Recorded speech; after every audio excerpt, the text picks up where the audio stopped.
Gabba Gabba, hey drunken cock fans, this is Hickory the Drunken Underwhelming from the Drunken Under Quarantine Show, and we're here to announce that you have found and stumbled upon our show.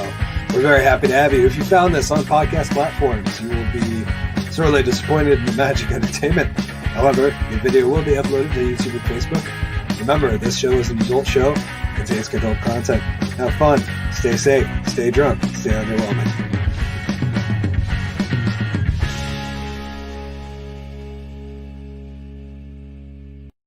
Good evening, ladies and gentlemen. Welcome to a very special edition, episode 45, the Drunken Under Quarantine Show, season 2. It's just us hosts. I'm actually not here. I'm the ghost of Hickory past. I'm actually on vacation. So this is a very special one that we did just for you guys so we wouldn't miss the show. Let's get to it.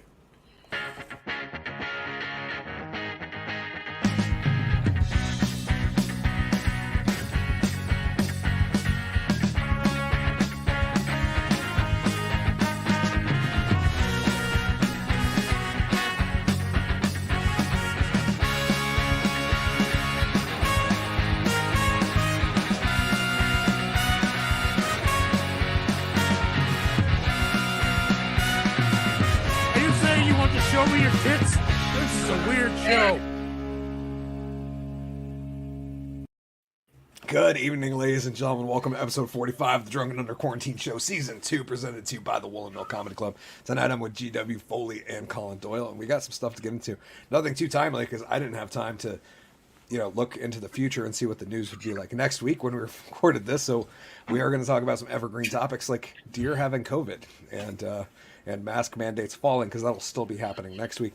We're also going to talk about a fun project that I did to celebrate the fact that I've probably by this point, I've hit 2,000 subscribers on YouTube. So go Hickory TDAU channel. And also we're going to get into a little bit about St. Paddy's Day, because that's tomorrow. So try not to drink too hard during the show tonight. Save some of that energy. But we're also going to get into a little short film that GW made all about the devil's lettuce. I'm very excited to present that to the world. But without further ado, welcoming to our, well, not really the spotlight stage, just welcoming to the casting couch, my wonderful co-host, Mr. GW Foley and Collen, Doyle. We're on the casting couch? I didn't know. Does that mean I have to get naked? Oh, you could. Because I will. I mean, I just... Just take the shirt off and you're good, right? Well, how much money do you want to make? How much money are we offering? That's the question. This is how dreams are made, and I think I could probably get you to make some more money, but I'm gonna have to see some skin.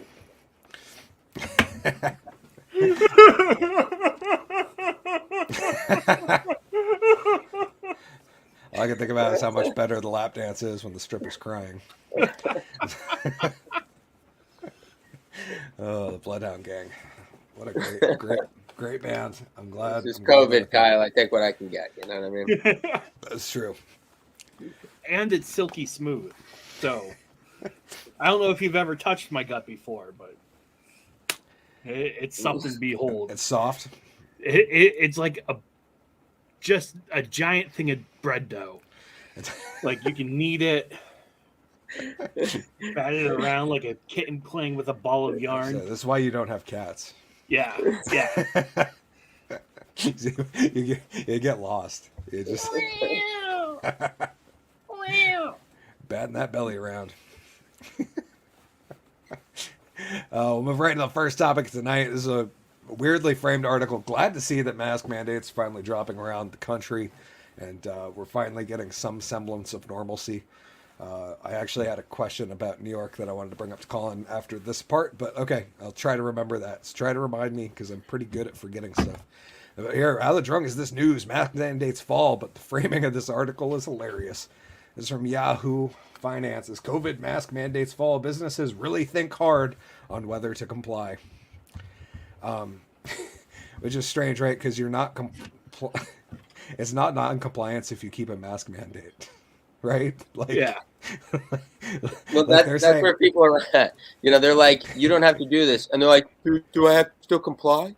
But am I compliant? Am I still compliant? No, you don't have to do that.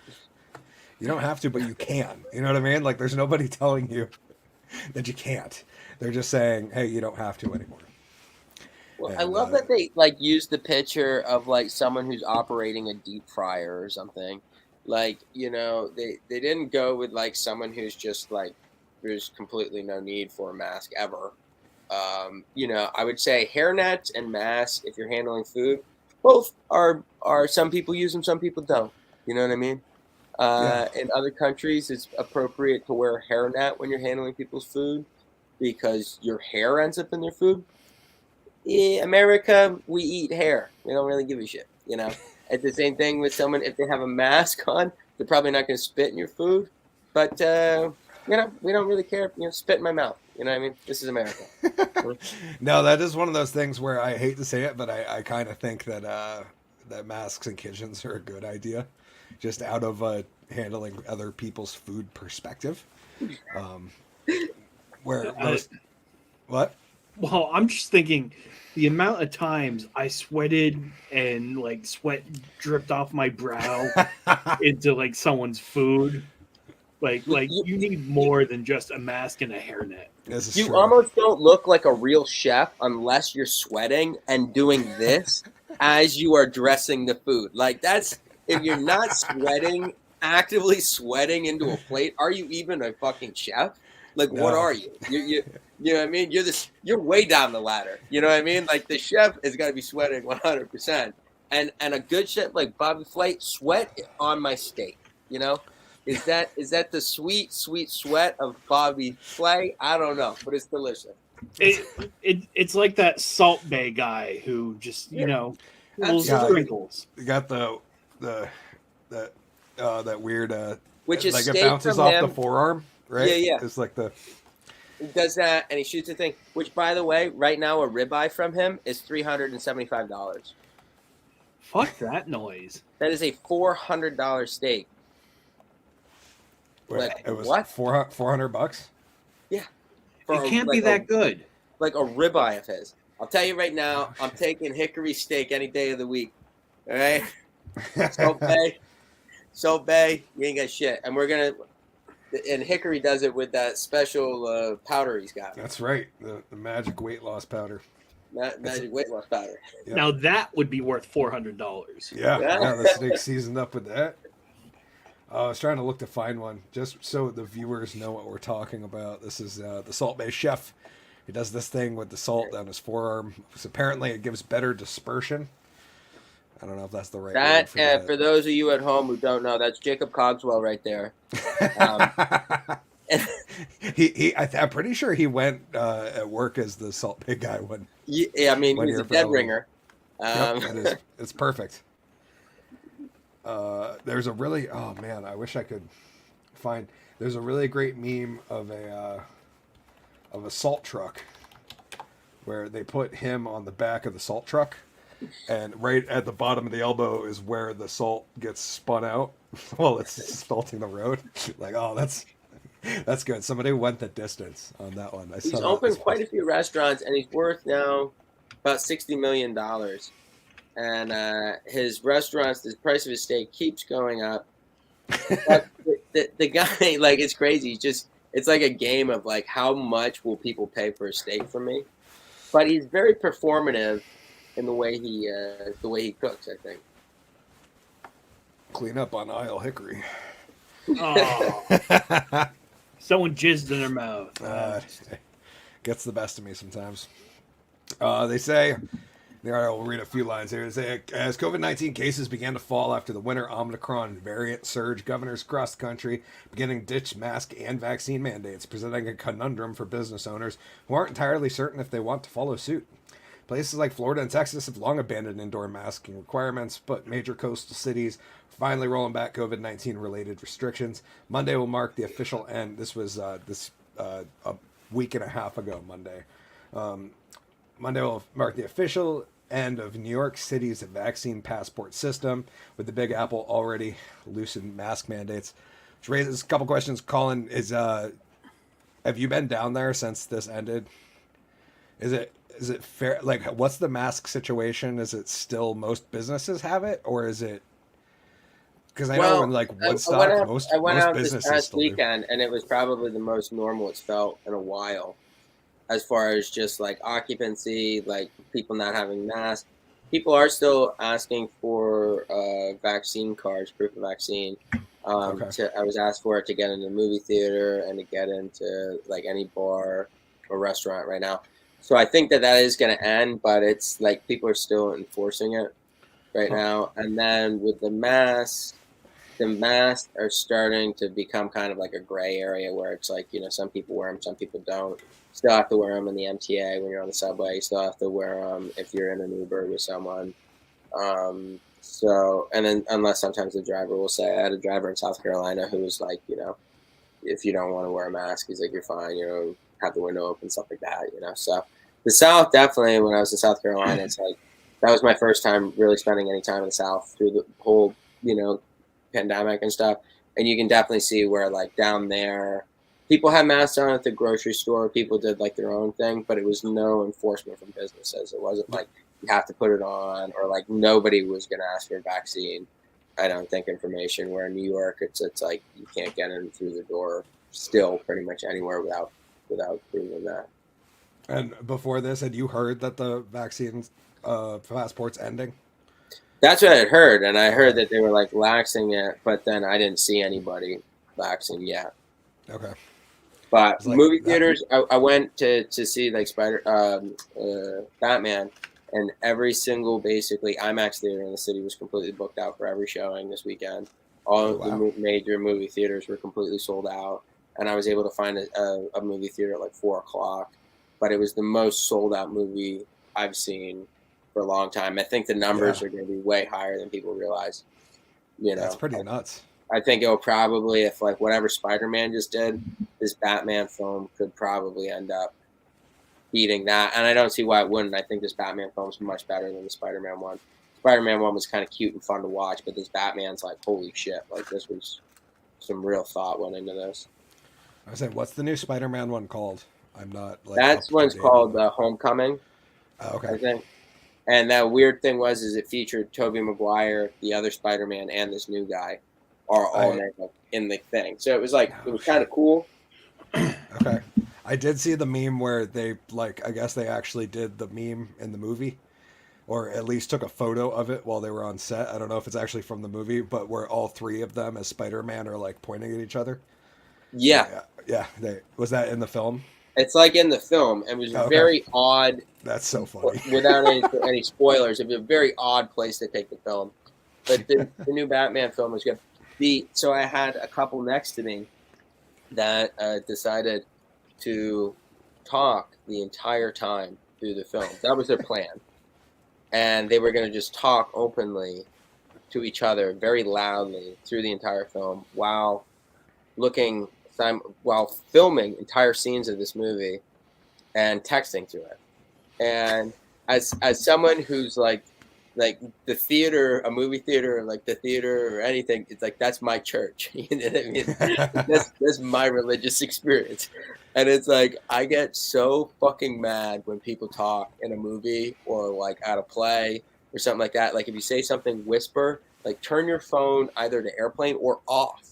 Like literally just turn it off and just take that. I used to go into theaters thinking like, even if someone who it's kind of a glim thought, but even if something like terrible happened, it was like, you wouldn't know until you left that theater. Yeah. Because you're actually taking that time to like, the world doesn't matter and you're completely in that world. And then it would be like, even if something horrible happened to a loved one or something like that, like I would come out and find out after that experience, but like not ever be engaged in another experience. And I think that the theater allows you that experience if you take it, but you have to turn your fucking phone off and you have to sit there and watch the movie and like not talk and like have an experience, you know what I mean?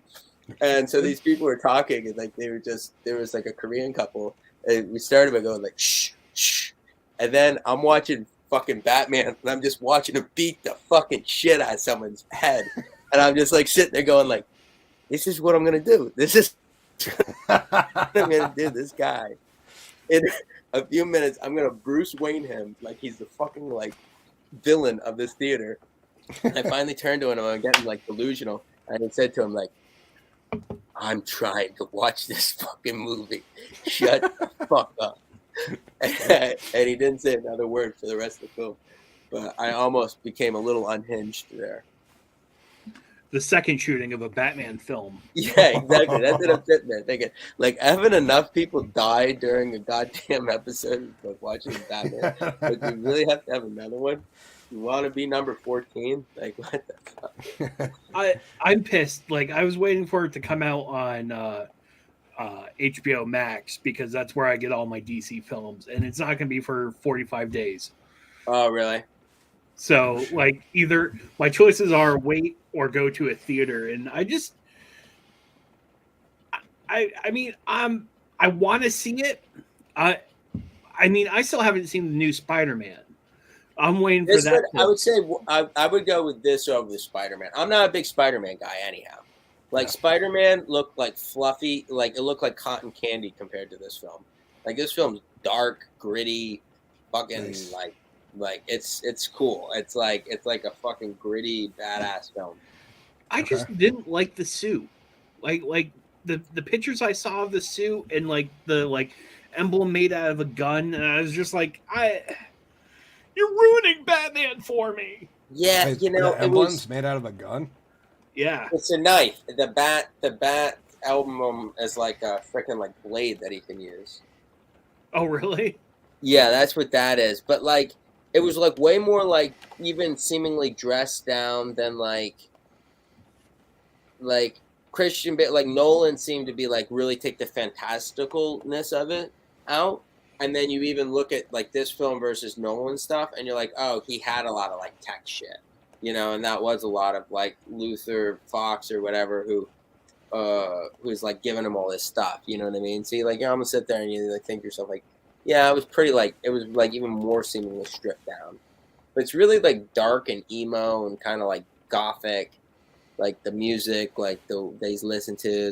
There's a lot of like melancholy music. So that thing there, those are knives. Yeah, it's like a blade.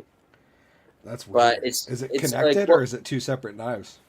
It's one piece that like almost like magnetically or like clicks in to it. But you can see, like, if you look, you can see I don't know the parts of the gun, but like the part that you can pull back. That's right here, right there. Yeah, like the slide. Yeah. Huh. That's funny. Yeah, I mean, I thought he did a good job. You know, like he was saying, like the thing is with like Christian Bale, like kind of set that voice that really made sense.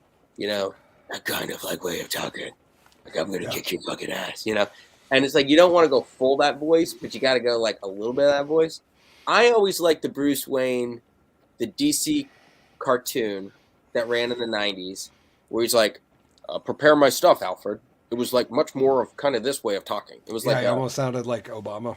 He kind of sounded like Obama. Had that little that very like clear spoken, very accentuated speech. Yeah, and like when he'd say, I remember computer, run the items of this, blah blah blah blah. It was very like he sounded like the billionaire that he is. Yeah. Well, I mean, still, the voice act, Kevin Conroy, by far, hands down, is the best Batman ever. And that's the guy who voiced Bruce Wayne and Batman in the animated series. He had a great voice. And there, I love the subtle differences between Batman and Bruce Wayne, where Bruce Wayne was more of a higher pitch than Batman. And Batman, like, there was a slight distortion to the voice, but not enough to where it sounded like, "Give me the blood." Yeah, it wasn't Robin. Have you ever seen him? Have you ever seen him talk about Christian Bale when he did it? And he's like, "And I saw Christian Bale start to do Batman, and I thought to myself, what the fuck are you doing?" He's like, "What the fuck?" He goes, "Is there no one else in the room who's going to tell this man, you sound insane?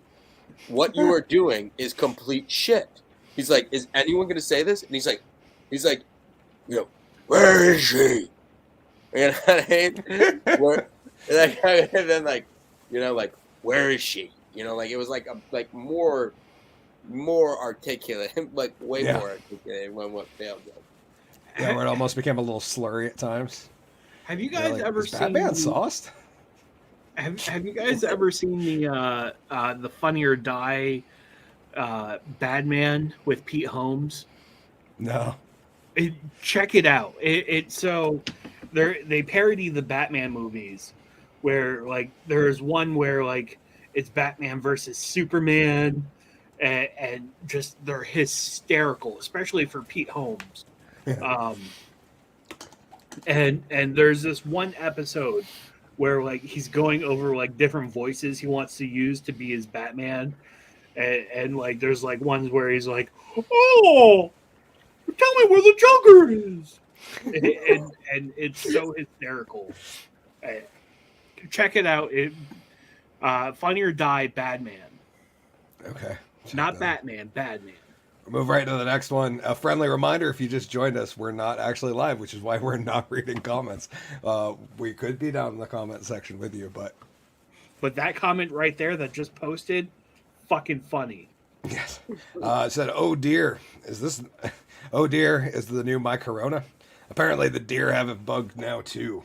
We got this article from CNN.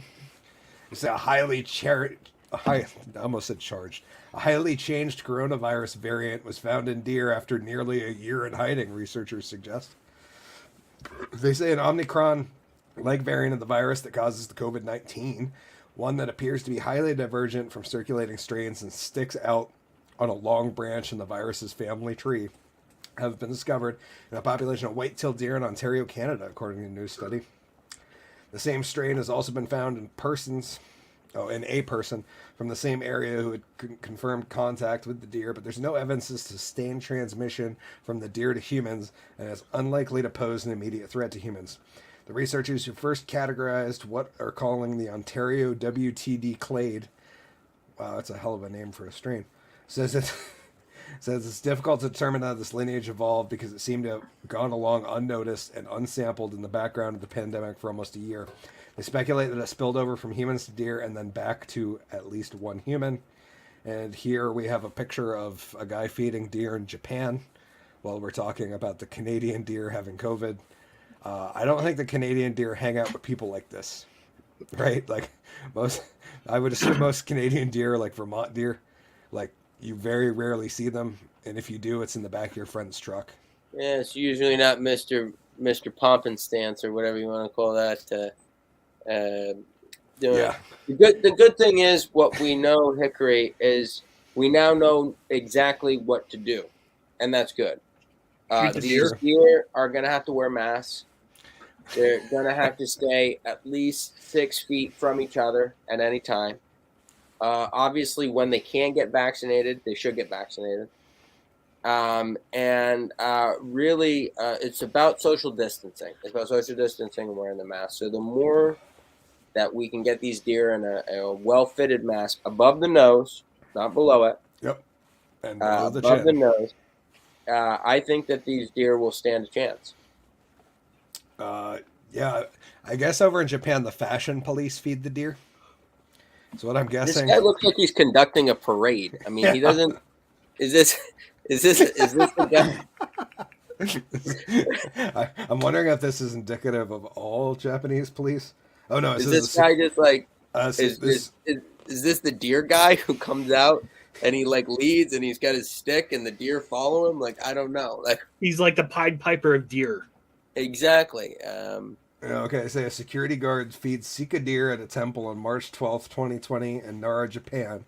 Like a number of tourist hotspots around the country, Nara, a popular ancient city where free-roaming deer are an attraction for tourists, have seen a decline in the number of visitors in recent weeks amid concern of COVID. Some groups of deer have begun roaming the city's residential area due to the shortage of food, partially fed from tourists, according to media reports. Oh. So I mean, this is a completely normal activity. I mean, who doesn't walk around feeding 10 fucking deer at a single time in the middle of an urban area? I mean, this is just another day in the park, you know? Who the fuck does this guy think he is? Does he think he's Snow White? Start whistling, birds land on his shoulders and shit. I love that that's where you're at with policing, where someone's like, 911, like, what am I doing? No, I'm feeding the deer in the park. What's the problem? Oh, you're being stabbed? Oh, I'm sorry. Suicide. Hold on, just I'm feeding Blitzer. You know, it's like, give me a break. I'll send a couple deer over and see what they can do. Yeah. You know, we're sending you heard of like the puppy brigade? This is like the baby deer brigade. It's like, come on, my dear. Yeah, that's crazy. I can't imagine getting surrounded by a pack of deer like that.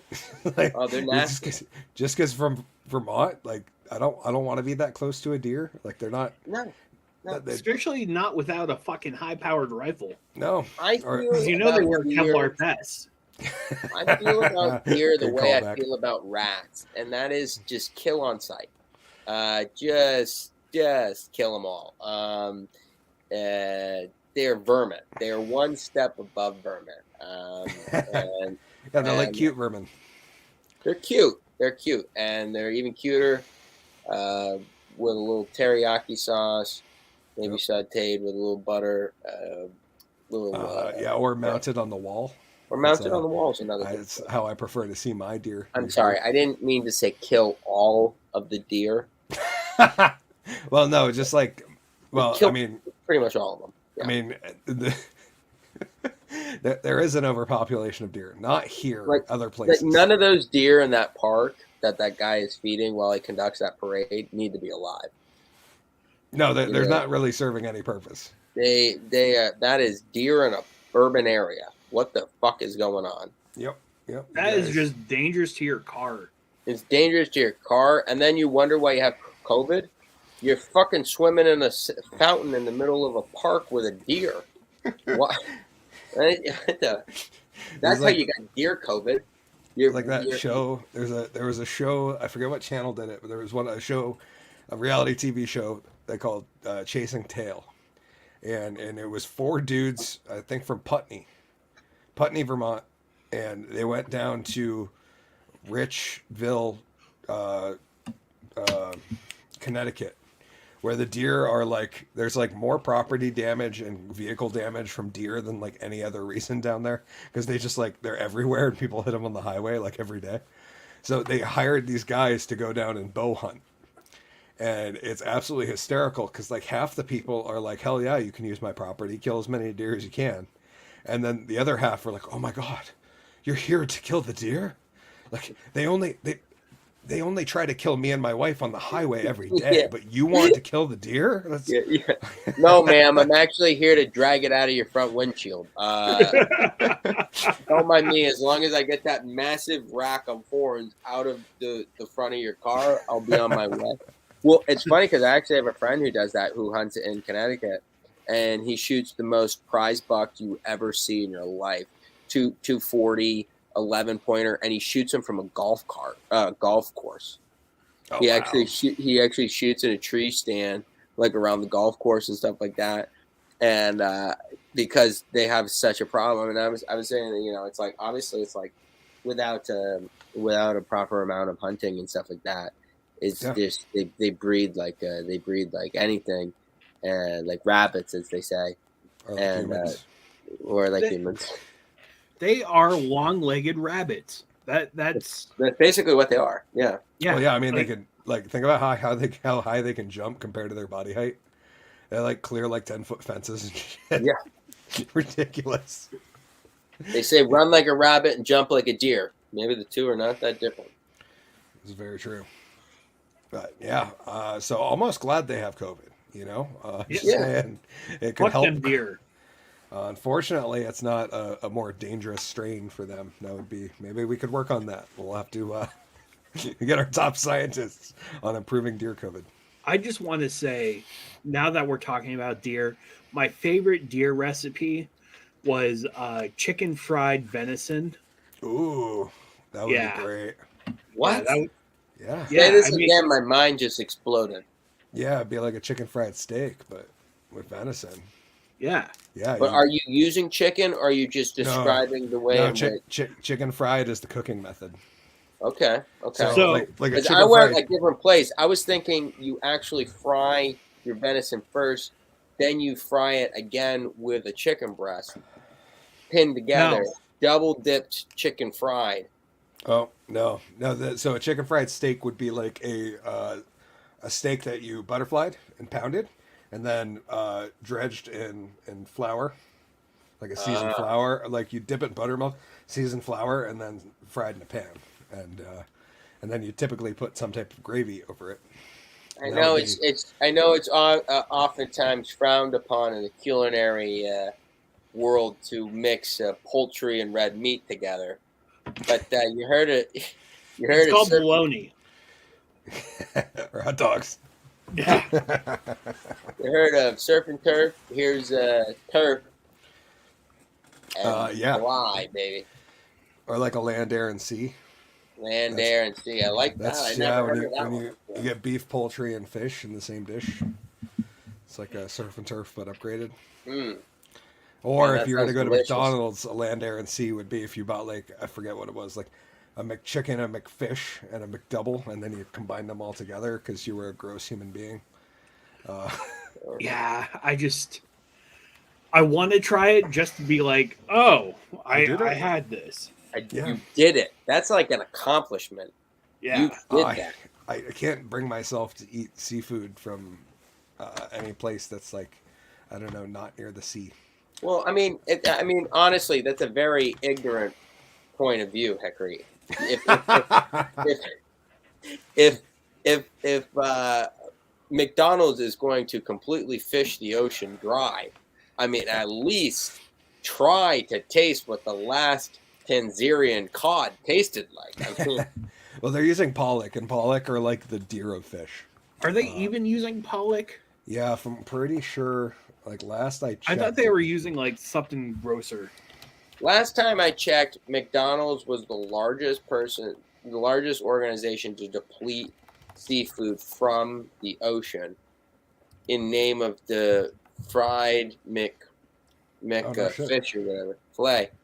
That was delicious though. You got to give it to them. A little mayonnaise. Yeah, they're wild caught Alaskan pollock fillets. Wild caught. Oh, yeah, wild caught Oh, Alaska pollen fish fillet.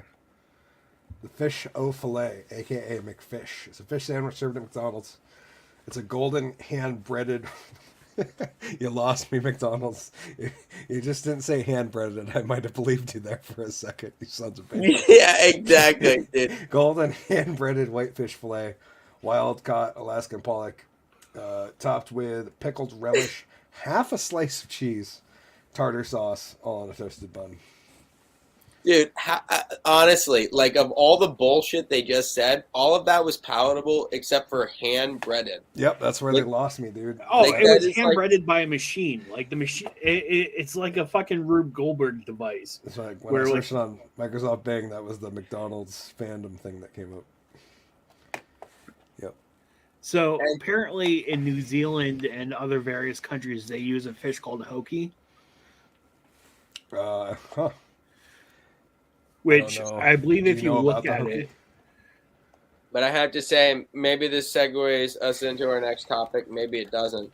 But what a brilliant way of taking that food and just tying it in with the rich culture of Ireland by adding O to it. Yes. You know, you're not going to go with Felish O'Flay. You're going, Felish O'Flay. How you doing? It's a Fabio fish O'Flay. Flay. Fish O'Flay. What the? Like, because that has nothing. But again, I guess it's McDonald's, isn't it? So you got to try, you know, you're going on with the Mick. You go on with the O. How you doing? Yeah. Why don't they call it the Shamrock O'Shake? I had a, I will admit, as gross it is, I had a Shamrock McFlurry. Like my mind's blown right now. Is McDonald's Irish? Scottish. I don't know, but they're really good at. I guess yeah. I didn't even put that together. McDonald's. Well, they do. It's the old McDonald's. It's called Damn it, donkey. McDonald's. It's called McDonald's, and the shakes they make, the Shamrock shake, the green. It's so gross. Well, it's so good. And the whole reason why they have the fish au filet is because of Lent. Oh yeah, yeah. Which is the thing that's going on for those non-Catholic people in the audience who don't know what that is. That is a time, the 40 days before Easter, from Ash Wednesday to Easter, where you give up a vice or a pleasure thing. And on Fridays, you don't eat fish. Meat. And oh yeah, sorry, you don't eat meat, you eat fish. I always give up crack cocaine for Lent. It's something that I don't smoke, so it's really easy to do. I would never give up something I enjoy. Period. You can put that on my tombstone, boys.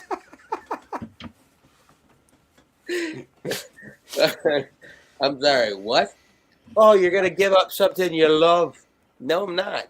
No. Well, I hate all these fake-ass Catholics that are like, I'm giving up chocolate for Lent. Really? How much fucking chocolate do you actually consume? How much fucking chocolate are you eating, really? Like it's supposed to be like something that is like worthwhile. You know what? You want to give something up? Stop breathing for 40 days. How's that sound? You know, that's the Lent I want to see you give up. Give up water. You give up water. Come on, come on. Put your money where your mouth is, huh? Or give up coffee. I'm not giving up coffee. I'm not giving up water. I'm not giving up breathing. I'm not giving up chocolate. I'm not giving up anything. All right? I'm sorry. You can be like real hardcore and be like, I'm giving up toilet paper. That could be a shitty idea. Yeah. I'm not giving. You know what? This is exactly what Russia wants you to do. Okay? They want you to give up what you're thinking. It's all conspiracy. Russia is the reason that we have Lent. I was damn right. It's exactly what Putin would want you to do. Putin's saying, give up something you love. No, Putin. I'm not doing that. I'm giving up high gas prices. Yeah, exactly. There's something I'll give up. I'll give up gasoline. Fuck that shit. I want to write, and I wrote the group today that need to write a club banger top 40 hip hop track where something about the hook is I'm higher than the price of gasoline because I paid $4.20. You know what I mean? I don't know. I'm working it out. I like that. It's right there. We definitely paid $4.20 a gallon today. That was a thing. I was $4.19, but $4.20 sounds better. It was $4.19 and 9 of a cent. This is what you got to do. You got to remember, before Joe Biden, and before Donald Trump, and before Obama, there was a man named George W. Bush. Okay? And that's going back 4 presidents, okay? But that man existed, and he was here. And you know how much gas was then? $5. $5 a gallon in New York City. I remember that. That was 4 presidents ago. But all of us blatting and complaining right now about gas prices, yeah, there's inflation, and none of us want to pay more in gas. None of us do. It hurts everybody, obviously. I'm not saying that. But I've seen worse times. You know what I mean? And that was a long time ago when inflation was not even close to where it is now. And really, at us buying $4 a gallon of gas, which is terrible, and none of us want to do it, but we're still actually buying gas cheaper than anywhere else in the world. Yeah, it's still like $7 or $8 a gallon over in Europe. Yeah, you know what I mean? And we're still paying the most I paid was $16 a liter for gas in Europe, which is almost, 3 liters? 2 or 3 liters. You know, I almost want to feel bad, Colin, but when your entire country is like the size of New Hampshire and Vermont combined, you're not going to travel that far anyway. Sorry, that was a Europe joke. Yeah, but no, and they don't. And the truth is, the difference is they don't have the big motors either. Yeah, like you don't see a V10, you don't see a V12. You know what I mean? Like you don't see V8s, you don't see V6s. You know what I mean? Trucks are a bunch of pussies. They don't have trucks. You know what I mean? They have these little like dinky ass things. You know what I mean? Like we have like huge trucks, and you need them for work. You know what I mean? But like we definitely have the largest like vehicles, you know, really in the world, and because we subsidize fuel and we get fuel for much. Like when we pay $2 a gallon, it really costs like $8 or $10 a gallon, probably. You know, if you actually broke down the cost of it all, but it's so heavily subsidized here. So it's hard for us to really understand what the hell we're actually paying for when we buy gas. Yeah. And then the tax too with the government. They take so much tax out of our fucking gas price, right? So the more that this price goes up, the more tax that they have. If the government stopped taking so much money from gas tax, we could buy gas again for $3 a gallon like that. But they're taking all that money. Was it? Oh, I can't remember, but I think there was in Vermont, maybe they were talking about doing away with the gas tax. No, federally. Mm-hmm. They were talking about doing away with it for a little while. Yeah, that's the past 5 years. I was shocked. Unfortunately, I can't access the. I need to sign up to get to the 10-year one. This is a quick little chart for the average gas price in the U.S. This is the past 5 years. So it starts in March of 17. Unfortunately. So yeah, we're up at like $2.99, somewhere in there. This week it's at actually this only goes back to February, so it was $3.70. Yeah, I wish this thing went back further because it'd be really, really interesting to see this chart for like the past 2-3 decades. You know what I mean? That would be a really interesting graph to look at. The thing that bothers me about what I like is see this part when everything was shut down and nobody was driving and it dropped to $1.91. Let's go back to that where you fucking assholes stay home. Yeah. Sorry, that was fun. I fantasize about those days in my personal work life. That is like, interesting. This job was so much easier when nobody was in the store, and it was all just. Well, I'll just pick up orders, and I didn't actually have to like talk to people other than my coworkers, and I just got to like show up, do my shit, and go home, as opposed to like being there for however long the store's open. Yeah, I miss those days. those were our golden days. Yeah, I'm nostalgic for that. The crazy thing is about our production too with fuel, is at that point I remember there was a problem where we weren't consuming enough fuel. Oh yeah, production. Right in this that March to. Yep, March, right April, there where May, you see June, it really crash. That was when these places produce, and once they tap them, they're getting a certain flow of fuel a day, and they have to be moving that, and we have to be using it. And that was like a supply, like a usage issue. I got down to $1.87 in April. It was $1.91 for 420, and just earlier today I paid $4.20. Well, my sister said to me today, which I hadn't thought about, but she said she's looking at flights right now and booking flights because she thinks with what fuel's doing, the cost of airline travel is going to go up a lot. And that's probably a good point, you know. Yeah, well, the issue is with the price of fuel, especially diesel, is that it's going to everything's going to go up with fuel going up this much, because it was I think it was a 50-cent difference in Woodstock in a single day. It went from $3.49 to $3.99 within 24 hours. Yeah, wow. That's a 12.5% increase like in a day. That's insane. Like I had never seen any. You know what I mean? I've always noticed that like prices on it are always here and there and up and down and up and down. I've never seen like a 50-cent price difference in a single day. Well, you know, that's kind of scary. Well, it you know is what I mean? scary. So it does that a couple more times. It's like all of a sudden like, well, shit, I guess we can just take one trip to town a week, you know, like. It is alarming. I mean, I don't think it's out of the realm of thinking about a $6 gas price because, like I'm saying, like I've seen $5 a gallon. No, I saw some outlet earlier today reference up to $7 a gallon. Yeah. This summer, and somewhere, God damn it, where was California already has some some $6+ spots. Yeah. I mean, I think that we're really heading there. I mean. And but watch when this episode airs. And it drops. It's already going to be like $6 a gallon. When right. This whole thing is.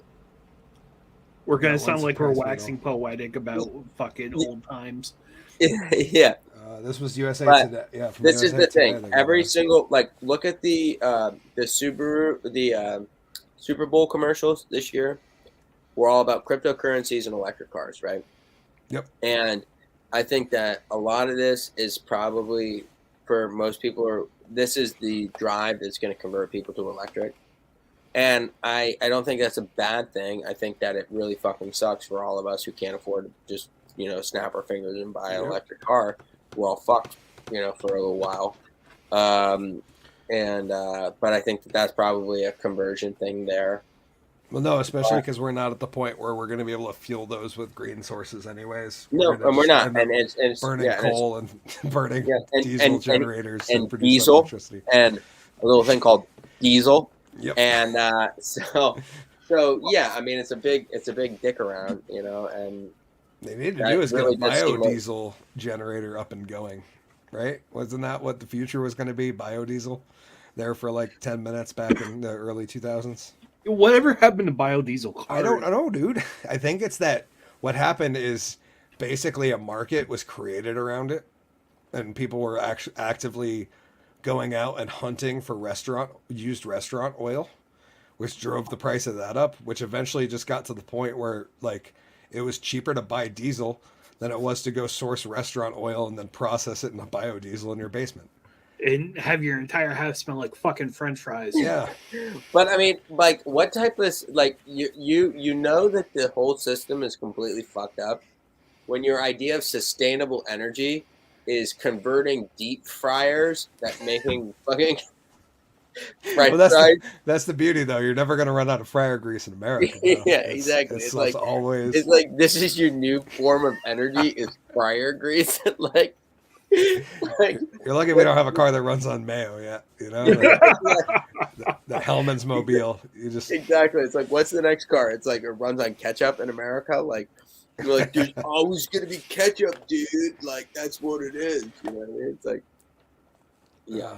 We can thank Heinz and the corporation behind it, and we're gonna have ketchup forever because our meat's rotten. Exactly. Yeah, I just did want to share Happy St. Paddy's Day for tomorrow. I know it's share this beautiful while we're talking about loving our environment. Absolutely. This is the what the river in Chicago is going to look like tomorrow. I don't know if they do that later tonight or tomorrow, depending on. Yeah, fun fact about that river. I was on that river this summer for an architectural and history tour. And one of the fun things I learned about before the wonderful people of Chicago started dyeing that river bright green was they actually had to reverse the direction of the river because the river flowed into the lake. And they had to turn it and have it flow away. The reason is that Chicago and the Midwest were a hotbed for producing food and meat for the country. One of the things they did was they had a huge, deep, that building straight ahead, Trump's building right there. Yeah, that's Trump's building, and that was built by the same architect that built the Burj Khalifa, the tallest building in the world in Dubai, which I thought was interesting. Sorry, I thought you were talking about Mia Khalifa, the famous porn star. Yes, that's what I was talking about. Yeah, right there. If you look at that, that actually Tower. looks like the base of the Burj Khalifa, and they continued to go up. And that building, you know what I mean? If you think about it, like you could still keep going higher based off of that same pattern. But they took all the guts from the slaughtering plants and they put it in the river, and the river flowed out to the lake, then back in. And it created this terrible waterborne illness because they were dumping industrial amounts of carcass into the river daily. How fucking dumb do people have to be? You know what I mean? Is that the Burj Khalifa? That is. Yeah. Okay. So you can see how it kind of steps back and forth like that. Yep. There's definitely similarities. It's a non-symmetrical building, which is an interesting choice. The reason is because of wind. Oh, okay. Yeah, that makes sense. And if you have a predictability, the wind channel goes up and it makes it like a chime, like a tuning fork. Okay. and it'll vibrate, and then it causes structural issues. So the more that's like one World Trade Center, they did that. The World Trade Centers were basically tuning forks, and when one building moved, the other building moved because they were so closely situated to each other. So they've tried to now, with this more of these really taller buildings, break them up so it changes the direction of the wind as it goes up, so it doesn't make for such a predictable like wind current. But yeah, I'm not an architect, really you know. Like some of this looks really pretty until you realize this is all big, ugly buildings that humans made. They're all big. The building on the right is similar to the building, that one right there. That's similar to what you see in China a lot right now. Oh, okay. And that is at the time it was built in the 80s. It was very much like to create its own little township, right there. But you really, I don't think you really care much about what your fish are doing when your river looks like that. Yeah. Well, and here's a question. What color is the river naturally? Because isn't it like shit brown? That's a good question. The water I thought was actually quite clear, but the thing that's scary is they built a massive levee system, and Michigan Lake is higher than that river. So like G-Dubs, it looks blue, but that doesn't mean that it is. It's cleaner than it used to be, but this whole thing is the most unnatural fucking thing I've ever seen in my life. If that levee system were ever to break, the whole city would flood. Well, and what's the predictability of something man-made that's holding an entire lake's worth of water above its natural? Water goes where it wants to go. And there's no pretty bad at that shit. Yeah, there's no engineering or outsmarting water. Ever. Water is going to just do what it wants to do. One good storm, man. Huh? One good storm. Look at fucking Katrina. Yeah. Like that shattered a whole bunch of levees. When the boat pulled up onto the levee and I realized that the entire lake, that this lake is like an inland sea, is higher than the city is, I just was like, you got to be kidding me. Like, you gotta be kidding me. And how many cities has this country built that are underwater technically? It's like New Orleans, like Chicago, like Chicago. New York and Miami are built at sea level. Boston's built at sea level. There's a lot of cities that are but they built shit under sea level too. You know what I mean? Like, well, New Orleans systems under, in those places. Yeah, New Orleans is under sea level. Oh yeah. Is Miami at sea level? I thought it was under. Miami is 3 meters above sea level. No, I'm sorry, 1 meter above sea level, 3 feet above sea level. Yeah. No, the highest point in Miami is 22 feet, and the average height of Miami is 1 meter to 2 meters, so 3 to 6 feet above sea level. Yep. New York City is built at sea level. Where the World Trade Center is built at negative 40 feet below sea level. Oh, no shit. Yep, the footings of that are below sea level. That doesn't surprise me. Yep. That was when Manhattan was discovered, was in the bay. That's how far battery and everything's been pushed out. No shit. All right, we're going to move right into the next part. This is Hickory celebrates 2,000 subscribers. Yeah. The time of filming, it's like 1990. This will go up in a week and a half, and we'll definitely be at 2,000. So cheers, gents. Thank you for joining me amongst the trip. It's been crazy. And I couldn't hold on to it. I really, really tried. And I kept sitting on this project because I wanted to do it, and I wanted to release it for 2,000 subscribers. And then, I had a wicked hard time keeping it to myself. And like pretty much the day it was done, I was like, yeah, it's going up on the channel. Because otherwise I'm just going to sit and think about it, and I'm going to re-edit it 100 times, and I'm never going to be happy with it.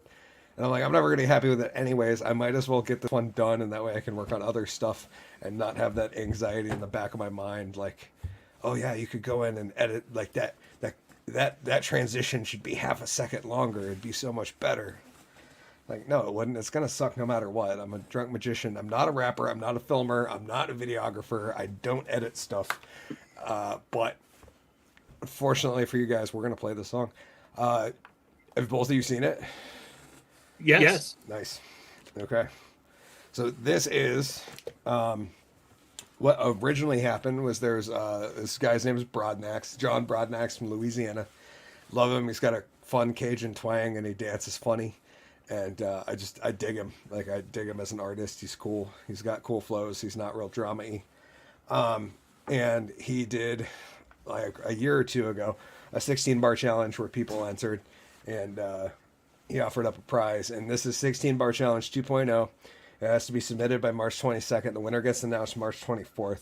Which, believe me, I don't plan on winning. Like, real rappers are submitting to this, so there's no chance like the drunk magician's going to take it. I felt like I did a good job for a magician, especially one who's intoxicated regularly. Did all right for the circumstances.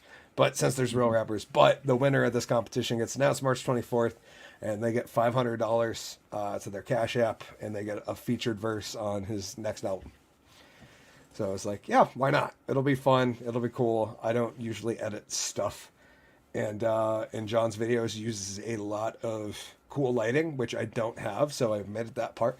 But he does a lot of horror references and cool glitchy edits. So I tried to encompass some of that.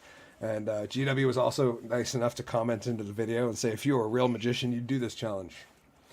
So I could start. Which does not sound anything like me. No, but it works. It's about the video and the magic. Let's go.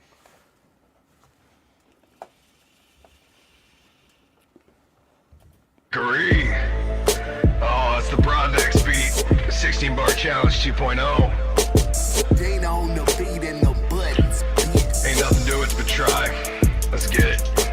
Hello, my name is Hickory. I'm the big tree from back in the sticks that just came swing that big old wood to feed my flow and get my fix. Been rolling joints, have cocked, have lit. Working on my back, I've been Broadnex beats, bitch, and balls deep in that villainous shit. Oh shit, wrong song, I knew I hit that wrong bonk. Traded dabs for bigger slabs on the Rolling Stones, sing along. The drunk magician has arrived, packing his big old wand. He's out here turning tricks, kill beer and smoke shit that's stupid strong. You can't tell me that there's anything wrong with the land that I was raised up on. The land of crazy Uncle Bernie, green mountain trees and small ponds. Out here in these hills, Hickory is like the king of hicks. We're all humble armed gorillas throwing lead through steel sticks. Creep around late at night, it's probably best not to get caught. Like Shrek, I got them layers, demand respect and run my swamp. Wish that I could take you back to the hills and trees where I found me. Camouflage too well out here, you can't find a Hickory. I've come quiet like deep state, burn like California trees. Look like swamp things showed up, just my little beast way out in these sticks. I'm like a fat Bigfoot in between these trees. My cologne is campfire, my blood type is bacon grease. Oh, shit. Broadnex, thank you for the opportunity. Shout out to everybody who ever inspired me. The list is too long. Broadnex, Mises, Spurden, McDonald, Upchurch, A-Cal, everybody who's ever said the truth. Everyone who's ever grind out and made it. If you don't want to learn how to buy a house, No, I don't want to learn how to buy houses right now, dude. Shit, I want to learn how to be able to afford a house. But no, I was happy I could figure out how to do that. I thought it was fun. I had a good time shooting that and editing it. And I think GW is going to help me with the next project. I better. Yeah, we got one working with Vita right now. I'm Mick. Oh, loving it is what I'm doing right there. I am Mick. Oh, loving it. But yeah, it was fun. I got some fun bars in there. Like the Right. I'm a fat Bigfoot in between these trees. My cologne is campfire. My blood type is bacon grease. Yeah, and a lot of Hickory I love that puns. shit. So yeah, we're working on one with Vita right now called Boss Music, and I love it. It's all about being the villain, and Shout out that's to fun. Matt Vita. Yeah, that's going to be a lot of fun. I'm very, very excited about him. He's working on his verse right now, and I assume by the time I get back from vacation, he'll probably have a draft sent over, and we'll start getting into the heavy editing. Because Jake's actually going to produce that one. He's doing the actual mixing. This one I did, which is why it's like, it's okay, but it doesn't quite have like that spit shine to it that it could, and that's because I didn't go to music production school, but Jiggy Poo sure did, and he's gonna polish that turd so good. I'm excited. And then we started working on a couple other random ones just for fun. But yeah, I figured to make some music randomly. We were lucky enough to stumble across an app where you can actually collaborate with people, and you can build stuff in your the editor's right in the desktop in the browser, so that like I can go into it, make an edit on something, and save it, and then literally Jake or Matt can open that file, and my changes are there. And then they can edit stuff and save it, and once they do, I can open it back up. And That's nice. yeah, it's pretty cool. It's I as I told Jake, I wish we had that technology back in 2005, because we would have actually gotten way more music recorded Right. back in the day if we didn't have to like go to a studio or like go to one guy's house with all our equipment and set up, and then like make sure things sounded good, and then like record a few things and call it a day. If we could just do it like on our free time amongst ourselves, like that would have been, which is nice, which is why the studio has, you know, all this beautiful foam paneling. We got more over in the, I'll show a quick update over the, working on station. Oh, I should probably just use the other camera, huh? Over on station B,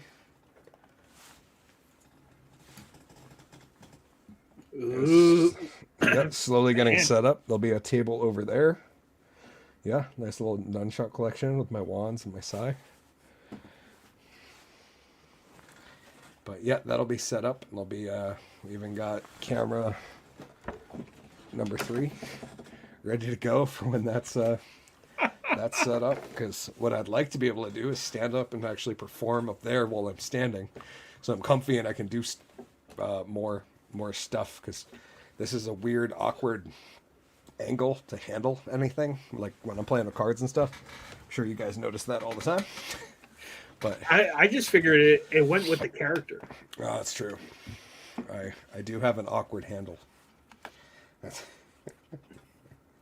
But without further ado, we're going to get into the final part of the show. We actually went over an hour tonight. That's fun. There will not be, unfortunately, the downside of having to pre-record this, there will not be a after show this evening. It'll just be this, but it'll be okay, guys. I promise. We'll be back next week. Final part, Hickory also starred in GW's most recent short film. G-Dubs, how did it go? What did you have any, you want to share any backstory or any thoughts and perspective on this project? I got a great message from my professor, who said just nice. Brilliant. Oh, very nice. Gave me some suggestions how to clean it up a little bit, which I'm going to take. So this isn't the final version, but a version that I'm willing to show the world. Okay. When will the final version be out? Do you have any? It is due last week, so hopefully I'll give it some time to marinate. So not this week, but next week, Awesome. if that makes sense. And Collen, you would not have seen this, right? I think this was just in the other group. Yeah. Okay, so G-Dubs, you want to give Collen and our viewers a little setup as to what they're about to witness? No. Okay. No, I will. So okay. I was gonna say, you don't have to if you don't want to. You just want to go into it raw. That's cool. So basically the whole story is two guys meet up and smoke some weed, and some interesting things happen. Nice. Looking right. Okay. And, starring, obviously, produced, filmed, and edited, written, and designed by G.W. Foley. Yeah. Pierre Vachon and Hickory the Drunk and Underwhelming starred. And a little bit of fun archive footage. And this is, I had so much fun. I can't wait to do more of this with you, G-Dubs, to be straight. Let's get it. You can hear that, right? We're good? Yeah. Okay. Hey, what's up, man? Hey, you brother? Good to see you, man. How you been? Yeah, good. It's good to be back. Yeah, absolutely. Been a while. Things been good with you? Yeah, not too bad. Yeah, come on. Have a seat, man. Excellent. Thank you, man. Good to be Absolutely. back. Yeah, no kidding. I hear you. Been a while. Oh, you got the comfiest furniture. I know, right? How was last night? Not bad. Cool. Yeah. Yeah. Cool. So,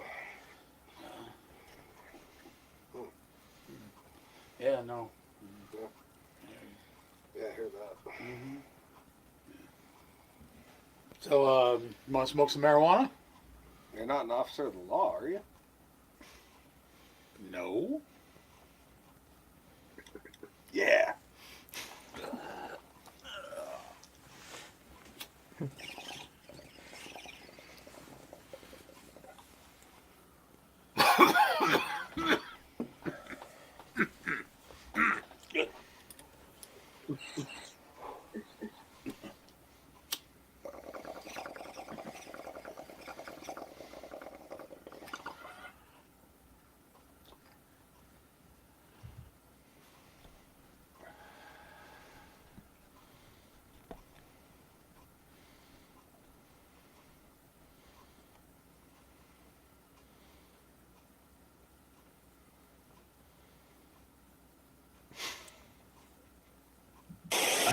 Look, on that stump. Is it a chipmunk?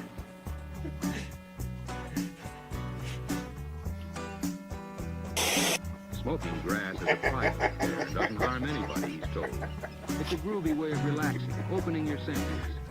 Tom is most interested in what he sees. These people, most of them college students, are bright and well-adjusted, very sure of themselves and their ability to handle anything. Cool.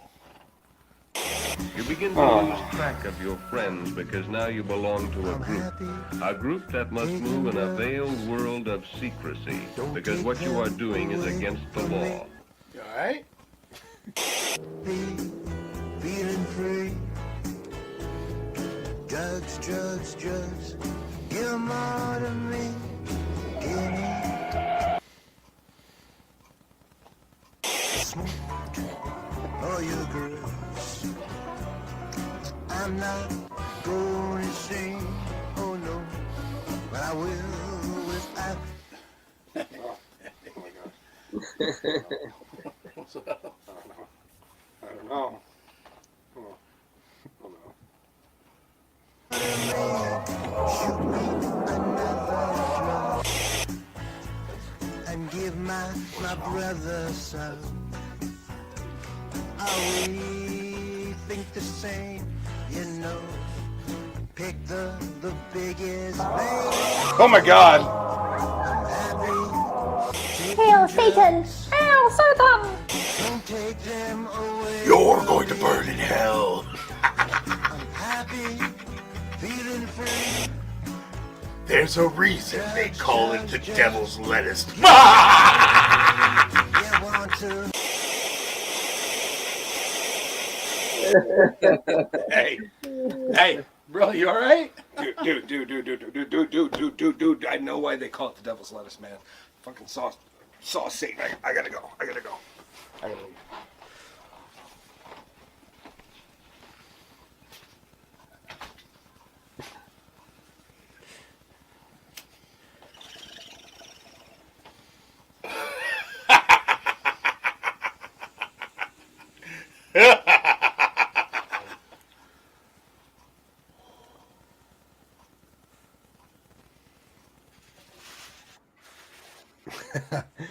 The devil's lettuce. So good, G-dubs. Thank you. Good job, my friend. That was oh, Collen. Oh no! Are you all right, sir? Okay. Oh, there we go. We gotta kill that thing. Oh, yep. I'm sorry. I forgot to remute it. There we go. We should be better now. There we go. First of all, wonderful performances all the way around. Great job, DW. When I see Pierre in that outfit, I just think I had a punchline to that, but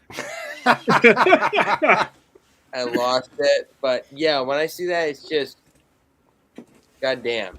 You know, he looks like the genie. That's what I was gonna say. And I know he knows that.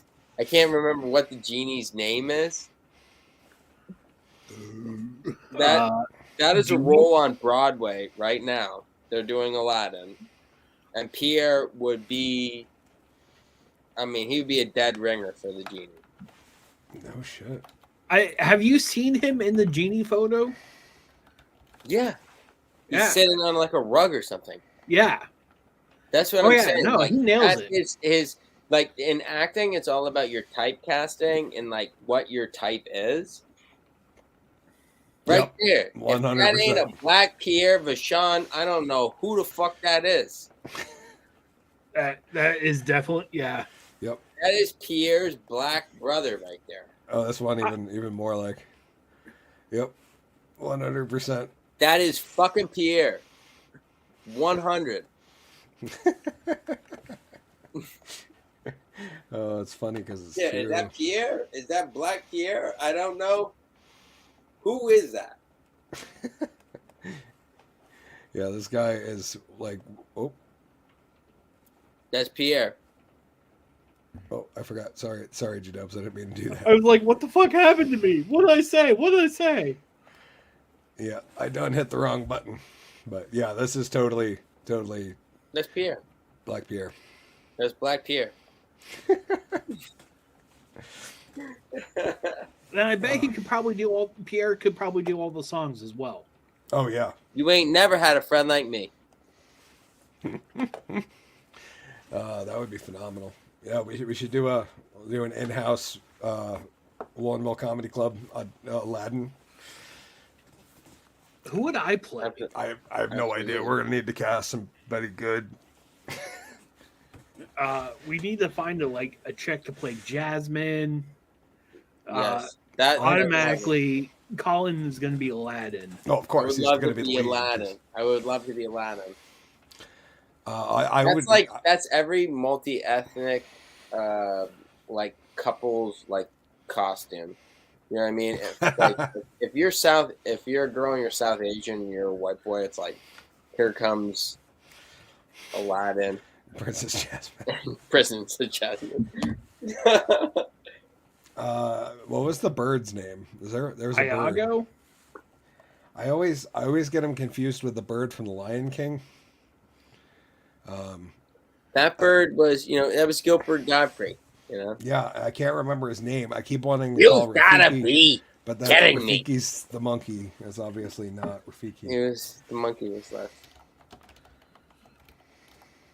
Zazu was the name of the bird in The Lion King. Zazu. Who the fuck remembers Zazu? Yeah. No one remembers him as Zazu. No, I will tell you right now, there is some fat bitch in the middle of fucking Indiana that knows exactly who Zazu is. Yes and yes. But my point is like if Gilbert Godfrey came in and went like, I was Zazu. You know who Zazu was? No, we don't know who Zazu was.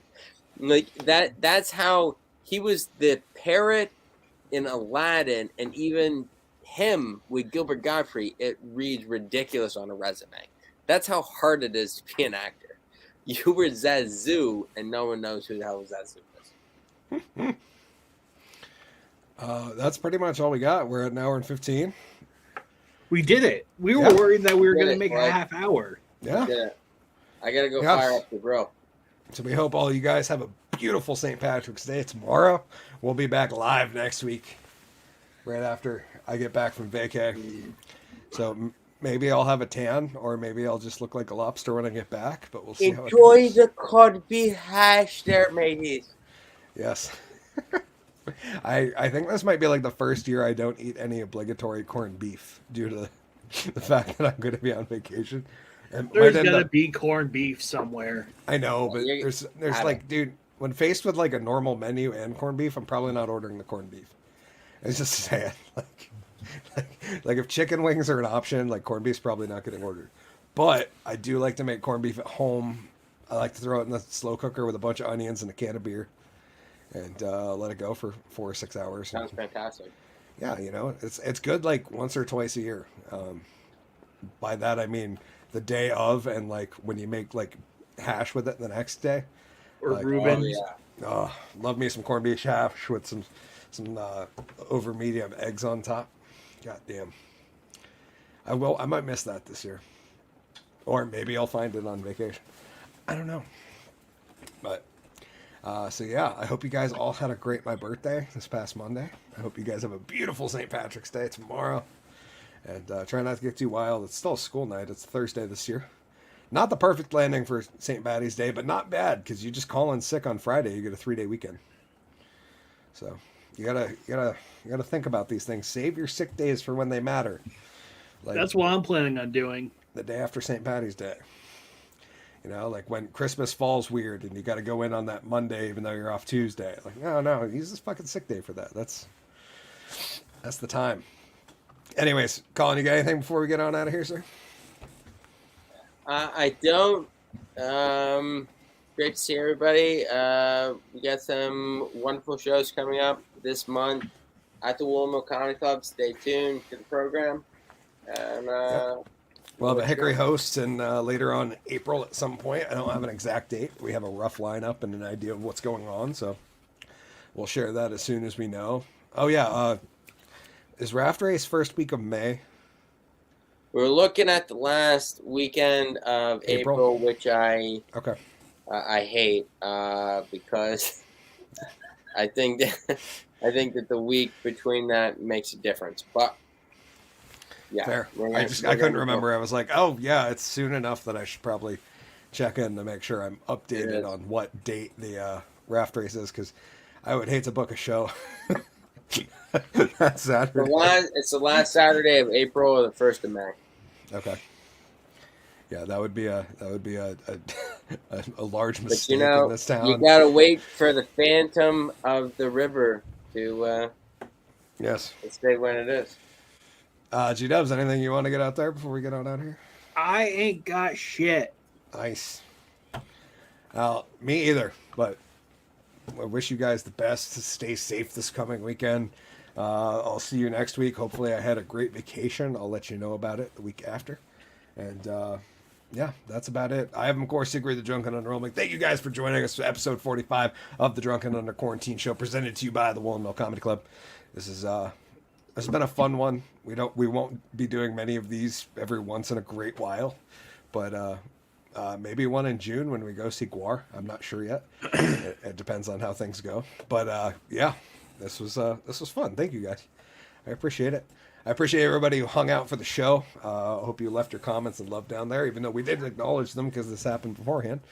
But we'll get you back on the backside. I'll probably read through some the week after this show, like the following Wednesday. We'll just look at the last show's comments. It'll be like the first 10 minutes is just addressing comments from the previous week. So, anyways, that's all I got. I'm, of course, Hickory the Drunken Underwhelming, imploring you all to stay safe, stay drunk, stay underwhelming, but most importantly, try and stay sane. And remember, it's not that bad.